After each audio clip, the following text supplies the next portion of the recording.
Президент Садыр Жапаров Казакстандын президенти Касым-Жомарт Токаев менен телефон аркылуу сүйлөштү. Күн мурун Кыргыз Республикасынын президенти Садыр Жапаров менен Казакстан Республикасынын президенти Касым-Жомарт Токаев телефон аркылуу сүйлөштү. Сүйлөшүүнүн жүрүшүндө Казакстандын президенти президент Садыр Жапаровго Казакстанда болуп өткөн кайгылуу окуяларда көрсөткөн колдоосу үчүн ыраазычылык билдирди. Ошондой эле ЖККнун тынчтык орнотуучу контингентинин өлкөдөн чыгарыла баштаганы тууралуу маалымат берди. Мамлекет башчылары кыргыз-казак эки тараптуу жана аймактык кызматташуунун бир катар актуалдуу багыттарын талкуулашты. Булак 3W президент чекитке ийже. Тыныбековага 2 баатир берилди. Дагы кайсы балбандар баатирлүү болушту. 13 январда Бишкекте эркин күрөш боюнча Кыргызстандын чемпионаты башталды. Бул тууралуу Дене тарбия жана спорт боюнча мамлекеттик департаментинен кабарлашты. Мелдеш 13-14 январда Каба Улуу Кожомкул атындагы спорт сарайында өтүүдө. Чемпионаттын ачылышында күрөш боюнча Олимпиада оюндарынын жеңүүчүлөрүн жана дүйнө чемпионатынын байге ээлерин сыйлоонун расмий аземи өттү. Иш-чарага маданият, маалымат, спорт жана жаштар саясаты министри Азамат Жаманкулов, Дене тарбия жана спорт боюнча мамлекеттик департаменттин директору Канат Шабданбаев, спорттун олимпиадалык түрлөрү боюнча дирекциянын директору Нурланбек Исмаилов, Күрөш федерациясынын президенти Мелис Турганбаев, машыктыруучулар, спортчулар жана демирчүлөр катышышты.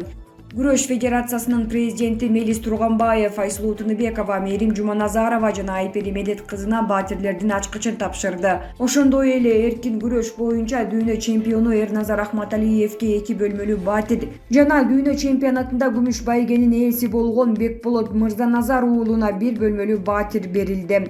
Мындан тышкары машыктыруучулар Руслан Маджинов, Ислам Тазабеков жана Нурлан Такировдор акчалай сыйлыктарга ээ болушту. Кыз-келиндер күрөшү боюнча вице-президент Динара Исаева, кыз-келиндер курама командасынын башкы машыктыруучусу Нурбек Изабеков менен Айсулуу Тыныбековага баатирлердин ачкычын тапшырды. Дордой ассоциациясынын президенти Аскар Салымбеков эркин күрөш боюнча дүйнө чемпионатынын коло байге ээси Алибек Осмоновго 1 бөлмөлүү баатир белек кылды. Булак, Говори Чекит ТВ. Оразайым Нарматова мандатынан ажырап, мыйзам алдында жооп береби. Буга чейин коомчулукта Оразайым Нарматованын билими жок, диплому жасалма таризинде болгону талкууланып, кыйла шек саноолорду жаратып келген. Натыйжада чындыкка жетүү керек да. Улуттук коопсуздук органдарына өлкөнүн жогорку кеңешине шайлоо учурунда Нарматованы 2013 жылы Жалал-Абад мамлекеттик университетинин 3-курсуна орто кесиптик билими жөнүндө дипломдун негизинде мыйзамсыз кабыл алуу фактысы боюнча маалымат келип түшкөн.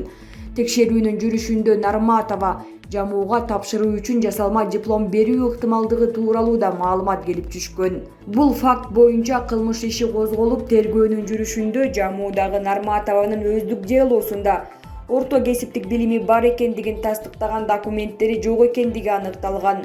Бул анын окууга кабыл алынуусунун жана жогорку билими жөнүндө дипломду алуусу мыйзамсыз экендигин күбөлөндүрөт. Мындан тышкары тергөө учурунда жамууда жеке сессияларды жана тиешелүү экзамендерди тапшыруу учурунда Нарматова өлкөдө жок болуп, Россия Федерациясында болгону аныкталды. Демек Нарматова Москва шаарында жүргөндө экзамендерди тапшыра алмак эмес. Бул дагы жамуунун жооптуу адамдары тарабынан жогорку билими жөнүндө диплом берүү мыйзамсыз экендигинен кабар берет.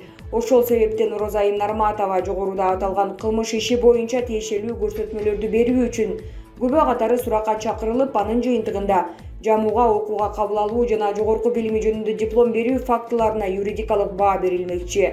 Ошентип Оразайым Нарматованын мыйзамсыз негизде дипломго ээ болгону далилдениптир. Билим албай эле жасалма документ аркылуу көз жазгырып келгени ачыкталды. Эми жазасын алары шексиз. Эң ириде депутаттык мандатынан ажырап, кыңыр иши боюнча кутулбас куяга калабы. Булак, Арыба Чекитке ийже. Эмне үчүн Мадумаров? Эмне үчүн бүгүнкү бийлик Мадумаровду саясий аренадан четтетүүнү эңсеп жатат? Муну менен бийлик эмнеге жетишет? Ар бир келген бийликтин баш оорусуна айланган Мадумаров деген фамилия бүгүнкүлөрдүн дагы кокосуна жетти. Бийликтин парламенттеги күн карама кол бала депутаттарын сүйлөтпөй, будуң чаңын чыгарып жатат. эч ким үн ката албайт, себеби чындык Мадумаров тарапта. Ошон үчүн болсо керек түнкү саат 23:00 чейин иштеп калышты. Буга чейин боло берет, мыйзам эми болбойт.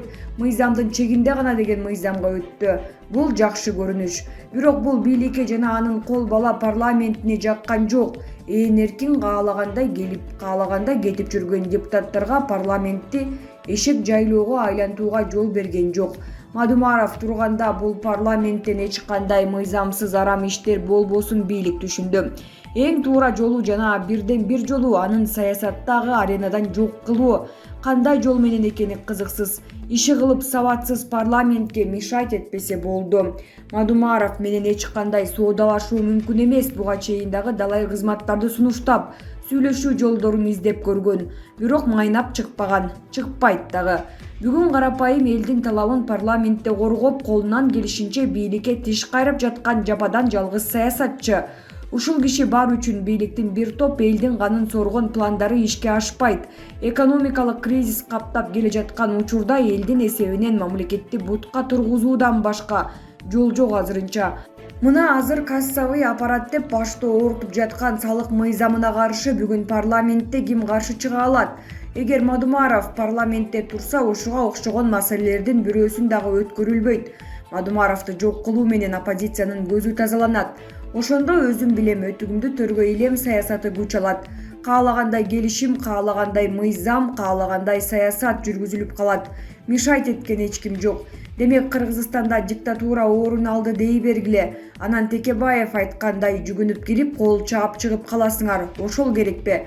Кыскасы, Кыргызстанда диктатура орнош керек үчүн Мадумаровду саясий аренадан жок кылуу оюну старт алды. Ушул киши жок болду дегиче диктатура орнойт окшоп калды. Бирок буга калдайган калың эл жол бербейт, от менен ойнобогула. Кылыч Шанаев. Казакстанда каза болгон орусиялык аялга 7 жолу бычак сайылып, башына ок тийген. Казакстанда каза болгон Орусиянын жараны Мария Кимге 7 жолу бычак сайылып, андан соң башына ок тийген. Бул тууралуу маалымат каражаттары жазышууда. Мария Тарас шаарындагы кафелердин биринин кызматкери болгон. Тополоң башталганда жумушчулар кафе ээсинен алар үчүн унаа жөнөтүүнү суранышкан, бирок ээси баш тарткан. 26 жаштагы 3 баланын энеси мекемени өзү жабууга аргасыз болгон. Бул маалда кафени тоноого аракет кылган мародёрлор басып киришкен. Марияга 7 жолу бычак сайылып, башына контролдук ок тийген. Орусиянын элчилиги Казакстандын ички иштер министрлигине окуяны тыкыр иликтөөнү талап кылган кайрылуу жолдоду. Булак репортер Чекитке ийже. Шайырбек Маматтокторов бийлик жана байлык үчүн казак элин ушуга жеткирген Назарбаев Токаев режиминен аалат. Казакстанда эч кандай саясий реформалар жүргөн эмес жана саясий атаандаштык болгон эмес.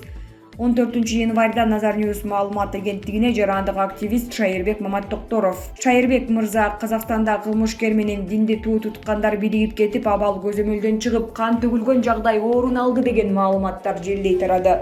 Мунун чындыгы барбы? Элдик толкундоолор башталган кезде казак бийлиги өзүн жоготуп койду. Назарбаев менен Токаевдин кландар аралык тирешүүсү ушул абалга алып келди. Башаламандыктар башталган кезде кландардын бири кылмышкерлерди, экинчи тарап динчилдерди колдошуп, кырдаалды курчутуп өз пайдасына буруп кеткиси келди.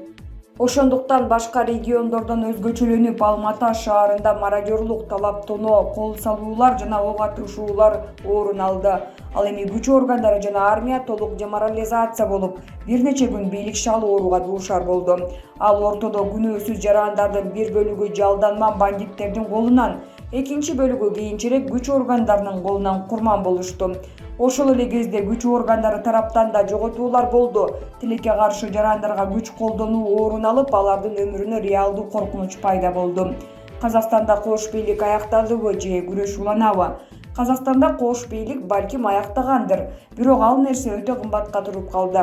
Анткени эгемендиктин бир бөлүгүнөн ажырап калышты. Анткени ички маселесин чече албай Орусияга кайрылганы. Мындан ары казак бийлиги Орусиядан көз каранды болуп калды. Ансыз деле Мадуманын депутаттары ачык эле түрдө Түндүк Казакстандын территориясы Орусияга таандык деп айта башташты. Атүгүл Казакстанда референдум өткөрүп, Орусияга кошулуу демилгесин көтөрүп жатышат. Демек Казакстанда эч кандай саясий реформалар жүргөн эмес жана саясий атаандаштык жок болгон. Оппозициянын тып-тыйпыл кылып үй бүлөлүк жана кландык башкаруу өкүм сүргөн. Назарбаев Токаев режими чирип, коррупцияга малынып, көздөрүн май басып калган экен.